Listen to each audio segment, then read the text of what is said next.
What is good, y'all? It is Zach, and I am back with another video. This time talking about something a little bit different than just the regular Call of Duty or Minecraft video. Today I wanted to talk about a new project created by the Big Box team known as Population 1 VR.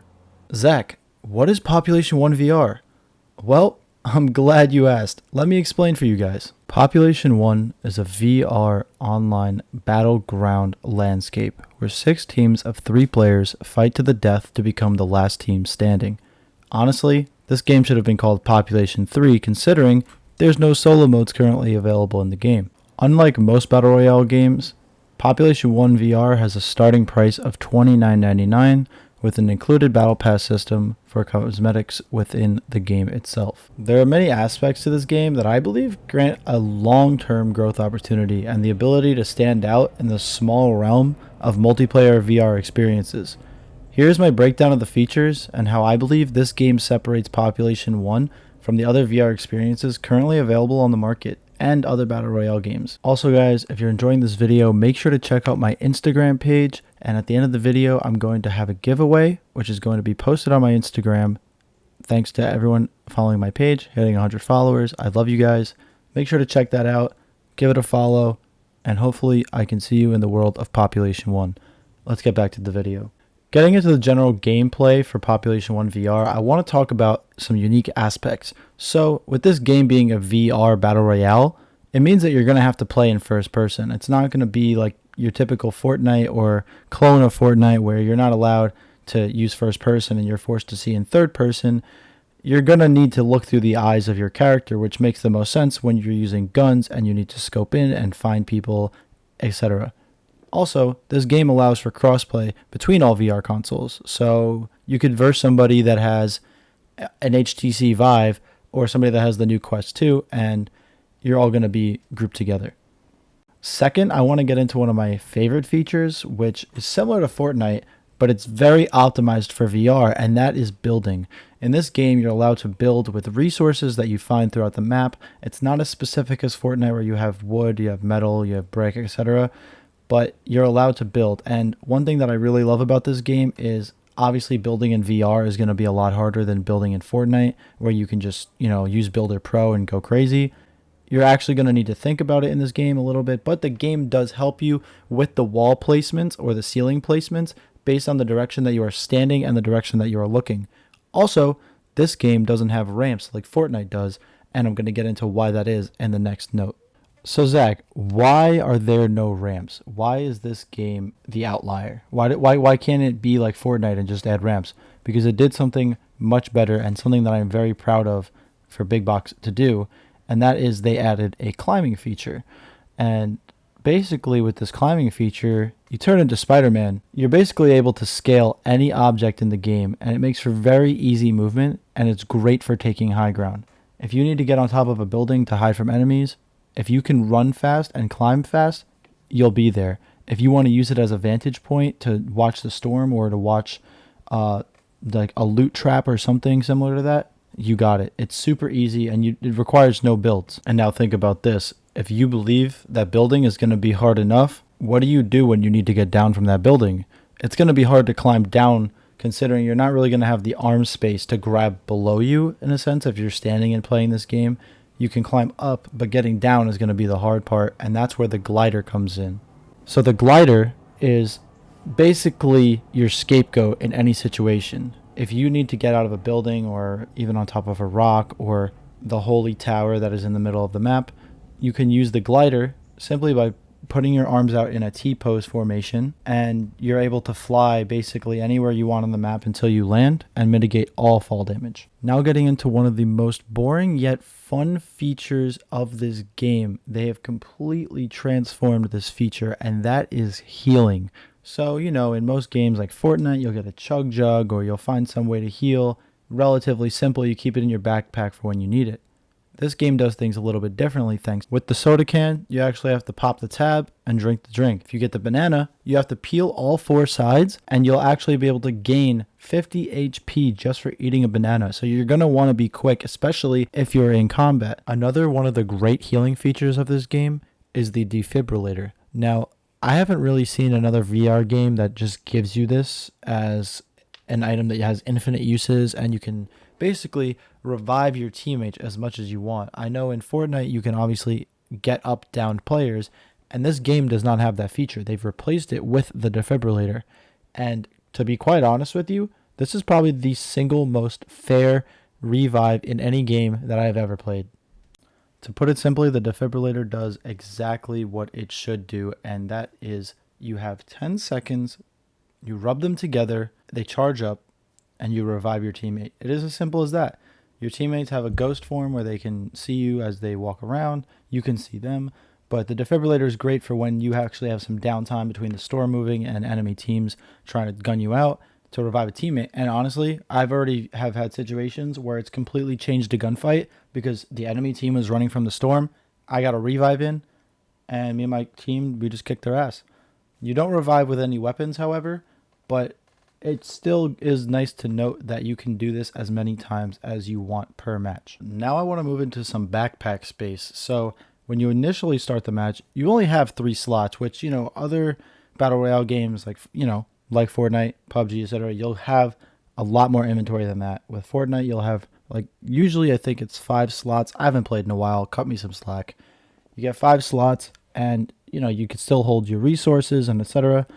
This game starts you out with 3 slots, but there's a catch. There is an item that you can find throughout the map. It's not rare. It's not common. It's probably in that realm of uncommon, like a green rarity. And it can expand your backpack by 1 slot. It's immediately consumed on use, and it allows you to have up to a total of 7 slots. So you can pick up 4 of these backpacks in order to expand your inventory and hold more weapons and heals. Getting into it really quickly, I just want to talk about the Storm and the likeness of other Battle Royale games. So with the Storm, moves relatively fast, definitely faster than the Storm in games like Fortnite and Warzone, etc.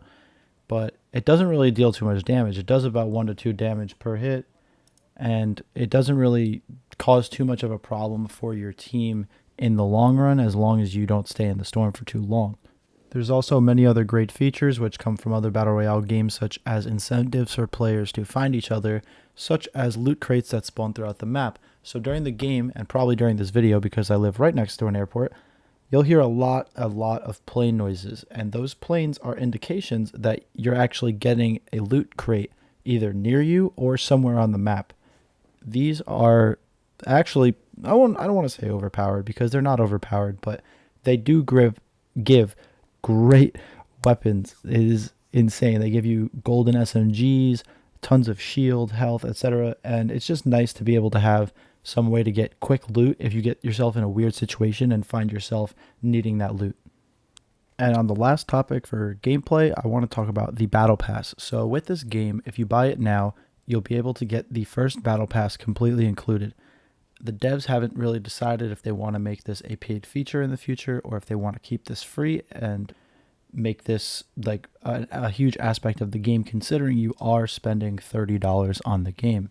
So we'll figure it out, but nothing in the Battle Pass will ever affect gameplay. It is purely cosmetic, and you'll never have to worry about that. Also, like other games, they're going to be opening a store where you'll be able to buy other loot and other cosmetics just so you can feel like you have that little spice to your account. With all of the actual gameplay features out of the way, now I want to dig deep into my opinion of the game and where I think this game will go long term.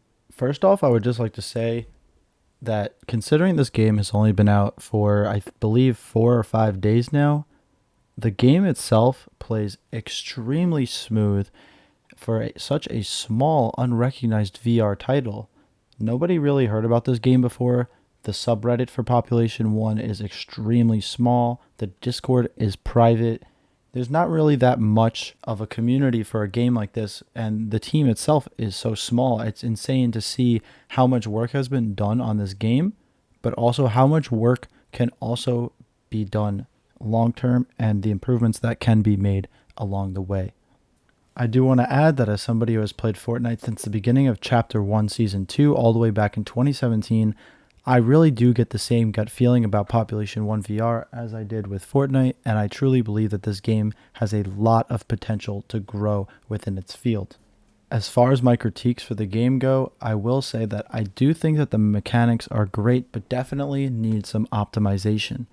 Also, to start, the intro tutorial doesn't really teach us much about the Battle Royale features and aspects in the game. It mainly focuses on how to use the guns, build, heal, and revive. The game itself doesn't really teach you specific features, such as when you first enter a match, you have to fly in through a pod of sorts, and once you get in the pod, you're able to look at your map with your controller, and you can see where you want to eject and leave the pod so you can start your match, kind of like jumping out of the battle bus. In theory, like other Battle Royale games, I think this feature is great, but the problem is that the game doesn't teach you nor even tell you that this is part of the game during the tutorial. As well, they never explain how to open your map or how to even place down a marker for your team to know where you want to land. I spent a lot of time playing with the controls and the mapping and just trying to find out a way to place a marker on the map and guide my team to where I think that we should go in order to win a match. To be fair, this was probably something that was overlooked by such a small dev team, and after many hours of them playing the game on the developer end, it was probably not something that really crossed their mind that they needed to teach players how to use these skills, especially since the game has been around for about a year or two now within its community for private playtesting. But I do believe that this definitely does need to be added into the tutorial somewhere, even if it just shows how to use the map itself, so you know what you're doing by the end of the match, or the beginning of a match rather. Another huge con with this game is something that is not obviously intended for the game but does need to be fixed as soon as possible, and that is height abuse. So in VR, you're able to set your height to whatever you are standing at. So if you're sitting, you're sitting. If you're standing, you're standing, and you can tell your headset, this is how far away I am from the ground, and the game will accommodate for that. Within this game, there is an exploit I'm not going to explain it, but there is an exploit that allows people to basically shoot over walls and see their targets without actually being able to see them back. So when the person would see you on their screen, it wouldn't even look like there's anything on the wall, maybe a gun hanging over the wall, but they're not actually going to be able to see your character or target you in any way. This is obviously a huge game-breaking bug because anybody exploiting this can cause for some unfair losses, unfair wins, and is honestly completely manipulative of the game's intended features. And last but not least, I do want to talk about the weapons themselves. I personally enjoy using most of the guns, if not all of the guns that are available in this game. It is easy to reload, which is a huge plus over games like Pavlov, where it's too super realistic in the sense where you have to grab ammo from your hip, load the clip very accurately, and then cock the gun.